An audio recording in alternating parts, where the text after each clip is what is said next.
Assalamualaikum warahmatullahi wabarakatuh. Rabbi sholli shodri wa yassir li amri wahlul 'uqdatam min lisani yafqahu qawli. Perkenalkan nama saya Zidal pada Adilaide. Di sini saya akan mempresentasikan hasil penelitian saya untuk tesis saya dengan dosen pembimbing beliau Profesor Dr. Basu Swasta Darmesta. Judul penelitian saya adalah faktor-faktor yang memengaruhi niat pembelian produk fashion melalui pemasaran secara langsung dengan budaya sebagai variabel moderator. Latar belakang penelitian ini dilandasi oleh fenomena live streaming marketing ya, atau sekarang mulai digencar-gencarkan ya digital marketing, pemasaran via digital. Nah, termasuk di dalamnya itu pemasaran siaran langsung. Nah, pemasaran siaran langsung ini mulai gencar ya di Indonesia itu ketika kita menghadapi virus COVID-19 di tahun 2020-an ya yang lalu. Nah, ternyata bahkan setelah pasca COVID pun metode ini terus berkembang dan mendapatkan respon yang positif dari pelanggan. Kurang lebih itu yang melatar belakangi penelitian ini.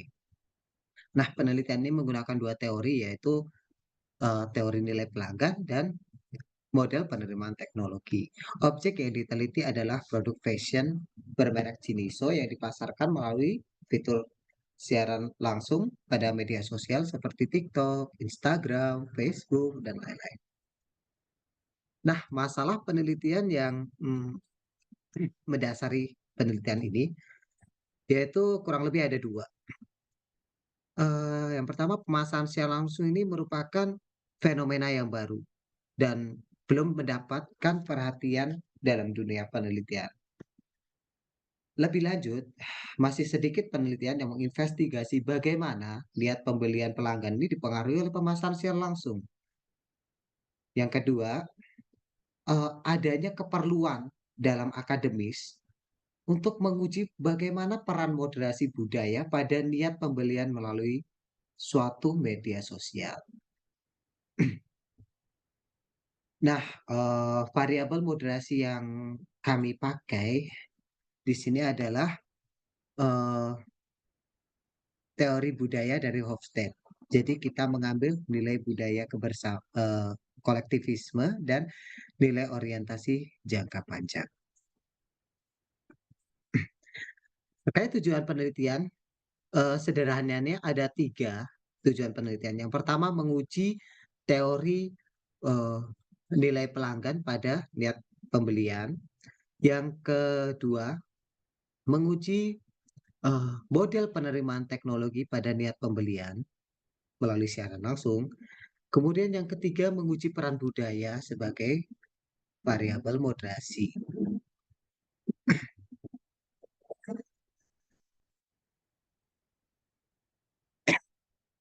Kemudian tinjauan literatur. Jadi di sini kita tadi sudah dijelaskan memakai dua teori ya. Yang pertama teori nilai pelanggan. Nah, teori nilai pelanggan ini berasumsi bahwa eh, terdapat setidaknya tiga nilai yang digunakan oleh pelanggan sebagai acuan mereka dalam menentukan preferensinya membeli suatu produk. Nah, ketiga itu adalah nilai hedonis, nilai utilitarian, dan nilai sosial. Kemudian, teori yang kedua, model penerimaan teknologi, ini berasumsi bahwa penerimaan suatu sistem teknologi dan penggunaannya itu ditentukan oleh dua faktor utama, yaitu persepsi kebergunaan dan persepsi kemudahan penggunaan. Nah, di sini model penelitian dari penelitian pada tesis saya. Kemudian berdasarkan pada model penelitian tersebut, terdapat terciptalah 8 hipotesis. Hipotesis pertama, nilai hedonis berpengaruh positif pada niat pembelian melalui siaran langsung. Hipotesis 2, nilai utilitarian berpengaruh positif pada niat pembelian melalui siaran langsung. Hipotesis ketiga, nilai sosial berpengaruh positif pada niat pembelian melalui siaran langsung. Hipotesis 4, persepsi kebergunaan berpengaruh positif pada sikap terhadap pembelian melalui siaran langsung. Hipotesis kelima, persepsi kemudahan penggunaan berpengaruh positif pada sikap terhadap pembelian melalui siaran langsung. Yang keenam, sikap terhadap pembelian melalui siaran langsung berpengaruh positif pada niat pembelian melalui siaran langsung.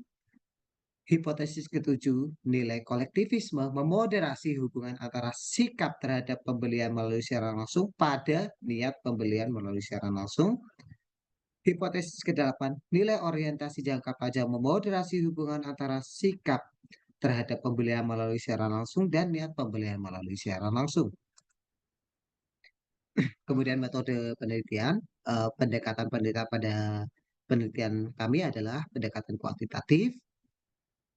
Kemudian teknik pemilihan sampel yang digunakan adalah teknik pemilihan sampel tak acak dan tipe metode pemilihan sampel tak acak yang digunakan adalah penyampaian bertujuan.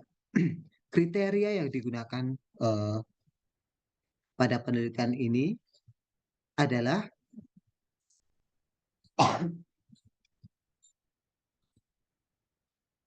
pengguna akun suatu laman media sosial yang terdapat fitur siaran langsungnya seperti Instagram, TikTok, Facebook, dan lain-lain, berumur 18 tahun ke atas, mengetahui tentang produk fashion dengan merek Jiniso, kemudian pernah menonton siaran langsung suatu produk pada laman media sosial seperti TikTok, Instagram, ataupun Facebook setidaknya satu kali.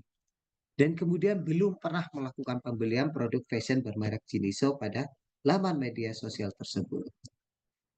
Nah, kemudian pengumpulan data dalam penelitian ini dilakukan dengan penyebaran kuesioner, yaitu kuesioner elektronik online menggunakan media Google Form.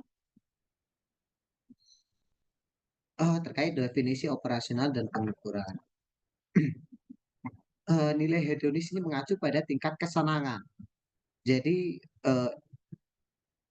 nilai yang berorientasi pada emosi, emosi yang dirasakan oleh pembeli ketika melakukan pembelanjaan. Kemudian nilai utilitarian ini merupakan nilai yang eh, mengacu pada tingkat sejauh mana manfaat yang diberikan oleh suatu produk atau jasa dapat sesuai dengan apa yang diinginkan oleh pelanggan.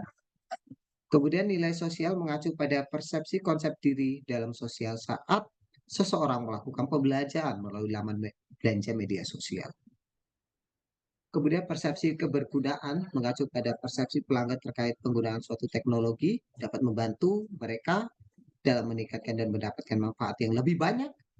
Kemudian persepsi kemudahan penggunaan merupakan tingkatan sejauh mana pengguna menganggap bahwa menggunakan suatu teknologi itu tidak akan rumit. Kemudian sikap terhadap pembelian melalui siaran langsung merupakan suatu emosi psikologis yang terhubung dengan penilaian seseorang pada suatu inovasi teknologi. Kemudian nilai kolektivisme ini mengacu pada tingkatan sejauh mana kepentingan kelompok itu berada di atas kepentingan individu. Kemudian nilai orientasi jangka panjang mengacu pada fokus individu terkait kesuksesan di masa depan. Kemudian niat pembelian melalui siaran langsung ini merupakan suatu keadaan kognitif yang merefleksikan rencana pelanggan untuk membeli suatu produk atau jasa pada periode waktu yang sudah ditentukan. Kemudian uji instrumen pada penelitian ini yaitu ada dua ya, uji validitas dan reliabilitas. Uji validitas dinilai melalui validitas wajah dan validitas konstruk. Kemudian penelitian ini menggunakan metode analisis data dengan SAM, Structural Acquisition Modeling. Nah, jenis SAM yang digunakan adalah PLS SAM, Partially Square SAM. Alat analisis yang digunakan adalah Smart PLS.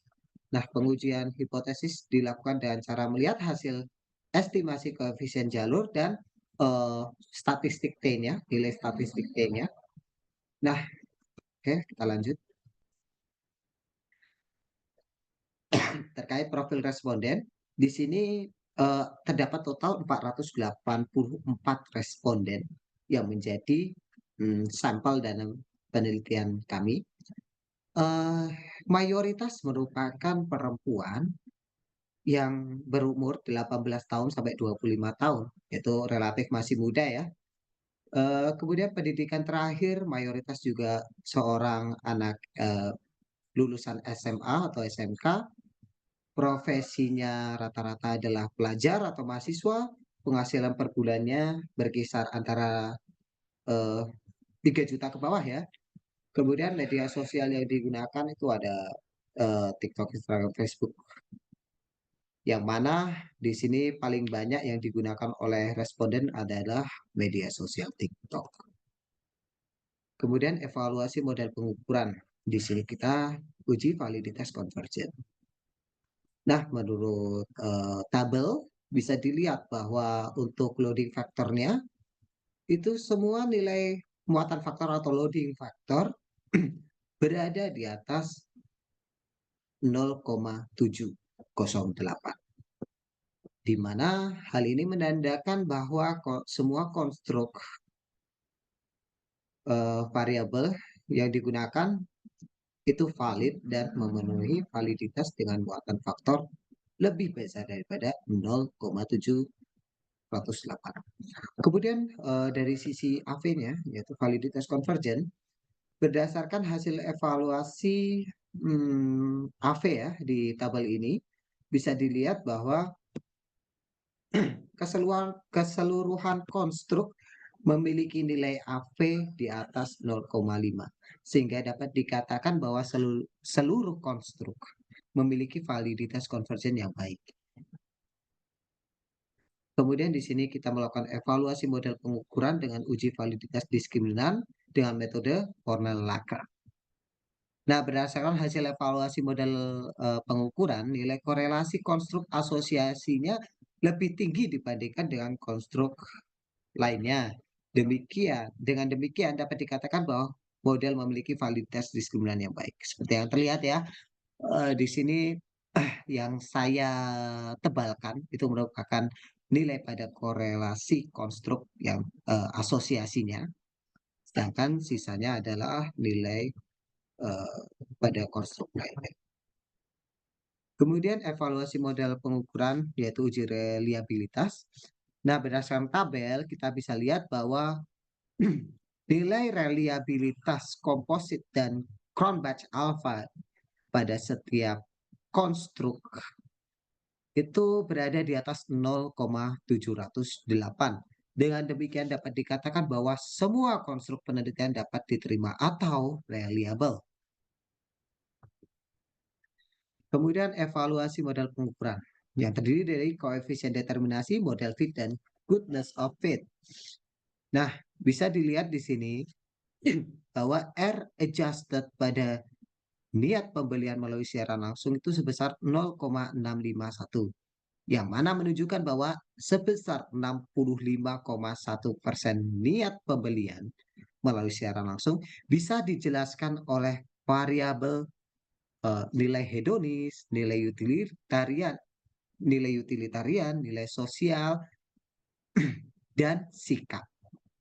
Kemudian di sini pada sikap terhadap pembelian melalui siaran langsung memiliki R square adjusted sebesar 0,562 yang menunjukkan bahwa sebesar 56,2% variabel sikap terhadap pembelian melalui siaran langsung dijelaskan oleh oleh eh, persepsi kebergunaan dan persepsi kemudahan penggunaan. Kemudian terkait model fit, di sini dapat dilihat bahwa nilai SRMR-nya untuk estimated modelnya adalah 0,062, yang berarti nilai SRMR ini di bawah 0,1 atau 0,08. Sehingga dengan demikian dapat dikatakan model ini fit. Nah, kemudian melihat pada tabel goodness of fit terdapat angka 0,685, di mana model dikatakan memiliki kecocokan yang tinggi apabila nilai goodness of fit-nya ini berada di atas 0,36. Sehingga di sini model ini memiliki kecocokan yang tinggi.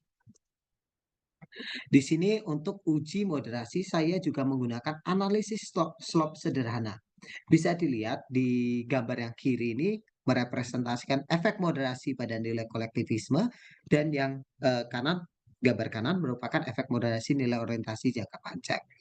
Nah, bisa dilihat ya, yang merah ini, garis merah pada efek moderasi nilai kolektivisme ini lebih cenderung lebih landai daripada yang garis hijau. Sedangkan garis biru ini merupakan efek, pengaruh sikap terhadap niat apabila tidak ada moderasinya.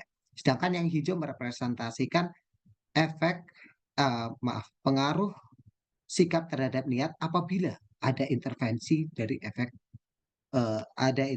dari nilai kolektivisme. Sedangkan yang merah apabila ada intervensi dari nilai individualisme. Nah, bisa dilihat yang garis hijau ini lebih curam ya, lebih curam ke atas daripada yang merah, sehingga bisa kita, eee apa namanya, interpretasikan bahwa memang terdapat hubungan yang kemungkinan besar signifikan, hubungan moderasi yang signifikan antara nilai kolektivisme pada, apa namanya, sikap terhadap niat, di mana di sini jelas akan meningkat efek moderasi nilai kolektivisme ini dapat meningkatkan pengaruh antara, eee, sikap terhadap, pada niat.